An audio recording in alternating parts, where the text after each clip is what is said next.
Good morning, friends. Welcome to my channel, Deepika Rana Vlogs. आप लोग सोच रहे होंगे कि मैं ये अभी क्या दिखा रही हूँ। तो आज सुबह मैं इस एरिया के पास से गुज़र रही थी, तो मैंने देखा ये आई थिंक बरगद का ही पेड़ है।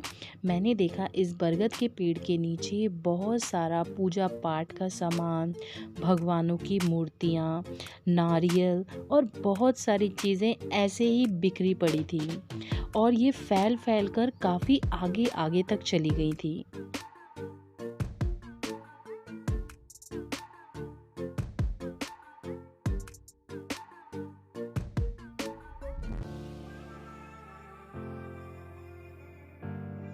मुझे ये चीज़ बहुत टाइम से हिट कर रही थी, पर मैं इसका कोई सॉल्यूशन निकाल ही नहीं पा रही थी। मैंने गूगल पे सर्च किया, मैंने यूट्यूब पे वीडियोस देखे, तो उन सब में यही मिला कि हमारे शास्त्रों के हिसाब से खंडित मूर्तियाँ, पूजा पाठ का सामान हमें पीपल के पेड़ और या फिर बरगद के पेड़ के नीचे रख देना चाहिए।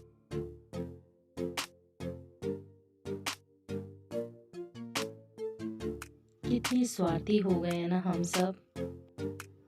कितने आदर के साथ हम भगवानों की मूर्तियां घर पर लाते हैं, उनकी रेगुलर पूजा करते हैं, उनके आगे मत्था टेकते हैं, ढेर सारी मन्नतें मांगते हैं और जब उनमें कोई कमी आ जाए, कोई पार्ट उनका टूट जाए, तो बस उनको ऐसे लावारिसों की तरह छोड़ आते हैं।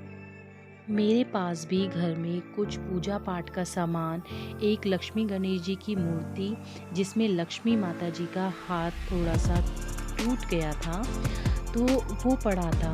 बट मुझे समझ नहीं आ रहा था मैं इसको कैसे पीपल के पेड़ या कहीं पे छोड़ आऊँ, क्योंकि मेरा मन नहीं मान रहा था कि मैं ऐसा काम करूँ।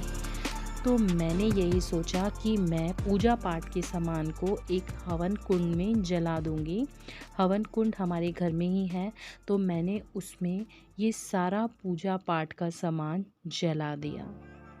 मुझे ये नहीं पता कि मैं शास्त्रों के हिसाब से या किसी के भी हिसाब से ये चीज़ ठीक कर रही हूँ, पर मेरी अंतरात्मा इस चीज़ को करके खुश है कि मैं एटलीस्ट जिन भगवानों को हमने बड़े प्यार से अपने घर में रखा, उनकी बेइज्जती ना खुद कर रही हूँ, ना मैं किसी और के द्वारा उनकी बेइज्जती होने दे रही हूँ।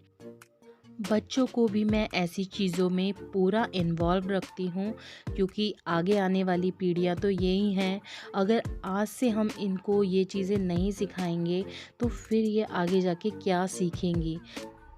इन चीज़ों को जलाते टाइम मेरे माइंड में एक चीज़ और आई कि हम जो भगवानों की चीज़ें, धूप बत्ती, अगरबत्ती, बहुत सारी चीज़ें जो भी पूजा पाठ में यूज़ होती हैं, वो हम घर में लाते हैं, तो आप देखते ही होंगे कि उन पर भगवानों की फ़ोटोज़ होती हैं या भगवानों के नाम होते हैं।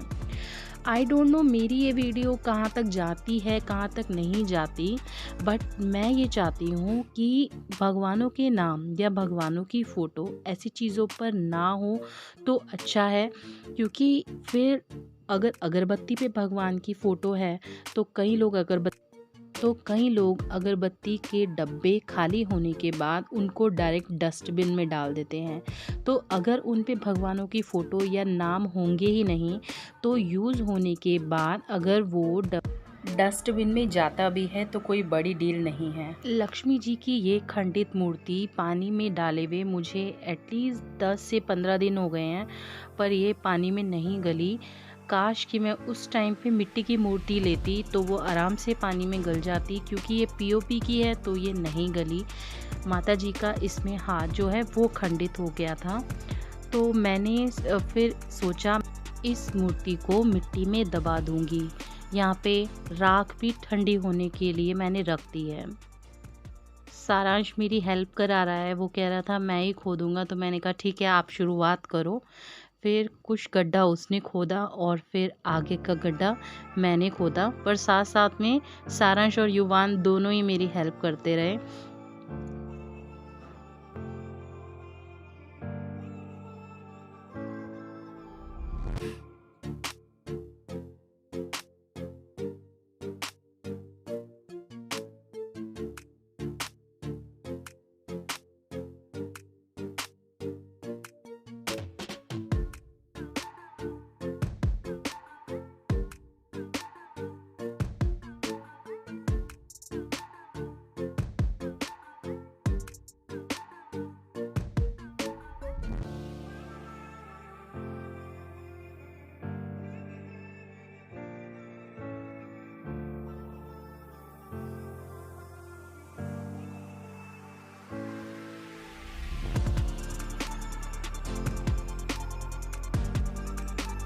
यहाँ राख भी पूरी तरीके से तो ठंडी नहीं हुई है, काफ़ी गर्म है अभी भी। तो मैंने जिस पानी में माता जी की मूर्ति जो है वो गलने के लिए रखी थी, उसी पानी में मैंने जो पूजा पाठ की सामग्री का राख है वो इसके अंदर डाल दिया। अब मैं इस पानी में इसको घोल के और फिर मैं इसको पौधों में चढ़ा दूँगी।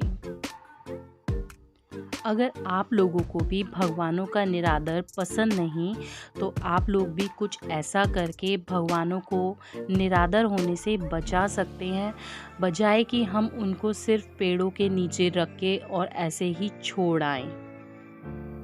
अगर आप लोगों को भी भगवानों का ऐसा निरादर पसंद नहीं, तो आप भी कुछ ऐसे ही करके घर से उनकी विदाई कर सकते हैं। जिस सम्मान से लाए हैं उसी सम्मान से विदाई करें। इसी के साथ वीडियो एंड करती हूँ। जय सनातन धर्म, जय महादेव।